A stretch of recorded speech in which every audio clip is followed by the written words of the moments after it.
If you like my videos, please like, share, and subscribe. And if you would, please comment.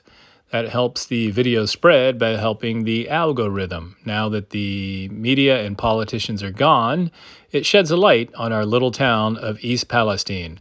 And join our Facebook group, East Palestine Off the Rails. Get the truth from the people that live here. And if you would be so kind, please donate, no matter how small, to our Give, Send, Go or our GoFundMe site. We're helping residents relocate. Or if we do not reach our goal, we will do our best to help them with their air and water purification systems. All the money goes to the residents. Thanks for watching. I am making a video while I'm working. No fancy lighting, no nice fireplace tonight, because I just want to give you all an update. I'm doing this while I'm putting together an invention I made years ago that sells in the medical field. And someone had ordered one, and I got to get it out, and it's late at night. Well, we had Marianne Williamson, a presidential candidate, speak at my office today. That was tonight. And she got to hear a lot of stories of people that tested positive for the chemicals that were released in the derailment and subsequent chemical bomb. And I am making this video while I'm doing something else, because even though a train derailment happens in your town and then they set off a bomb, life still goes on. You got to do what you normally do. So life doesn't stop. And so it's just been very busy trying to communicate to people about this disaster while trying to earn a living and do your normal activities. So time is limited. But I want to update a couple things. Number one, we are here over 90 days out from the derailment. And they've never cleaned up the burn pit. So this was shocking. I thought as this story evolves from day one, we're given hope because we hear things on TV and we hear things that the EPA tells us. And we say, well, at first you're like, well, maybe things aren't that bad. They talk about, the creeks aren't that bad. You go down, the creeks are horrible. They're polluted. There's deadly chemicals in the creeks that kill the fish. And then you see that's wrong. But let's get to the burn pit. So it was verified by the EPA that they capped off where they did the chemical bomb. When they drained those cars into the pit and lit the chemicals on fire, that area has never been cleaned. They covered it up. Hey, sound familiar? They covered it up, just like they covered the soil with the train tracks and ran tracks over them. So nobody knows, but there can potentially be thousands of gallons of vinyl chloride and a mix of chemicals under that burn pit that they capped off. I am assuming, this is my assumption, why would you want to cap off the burn pit?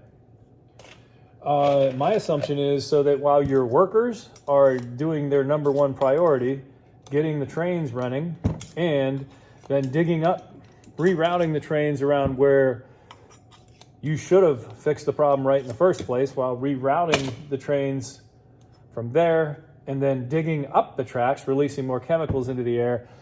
I'm assuming maybe you don't want your workers exposed to more chemicals just dissipating out of the soil, so you cap off the burn pit. You would think all those chemicals burned off when they lit that thing on fire. They did not. So there is only a guess at how many thousands of gallons of chemicals are capped off under that burn pit in the soil, moving laterally along the clay layer, getting under the industrial buildings up by the derailment. And the representative for the EPA said, it's not just the burn pit. Adjacent to the burn pit, next to the burn pit, the land slopes into a depression. They're very concerned about the chemicals that flowed down that depression into that swale and laid in that depression and just sunk into the ground.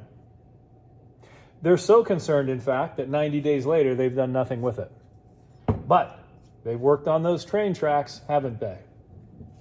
So we're 90 days out. The burn pit lies covered up with, I'm not sure what they covered it with. Did they cover it just with soil and gravel? Did they asphalt it? I have no idea. They just said that it was capped off. I'm shocked. So that soil absorbing all of those chemicals, recontaminating everything, is still under there unaddressed as they're rolling trains right through. And we have a meeting on Thursday, which I may or may not attend with the EPA,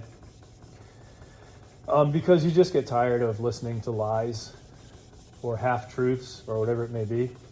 But the burn pit has not been addressed yet. The swale, where the chemicals may have rolled off from the burn pit into, has not been addressed yet.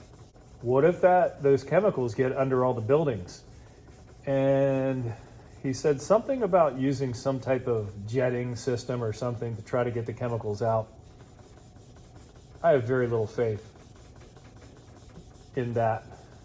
They're never going to get those chemicals out of the building, short of knocking those industrial buildings down and cleaning underneath properly. And even then, it's probably too late. For 90 days, those chemicals have sat in our creek beds. And they are soaking into that soil. They don't know how deep it went. We are all on wells here.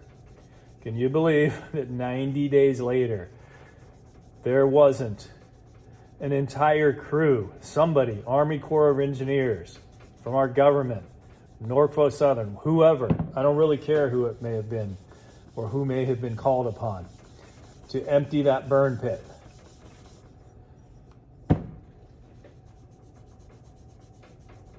I am disgusted. And people wonder why people in town are still claiming they're getting sick when you have potentially thousands of gallons of chemicals still in the ground. It's about all I got tonight.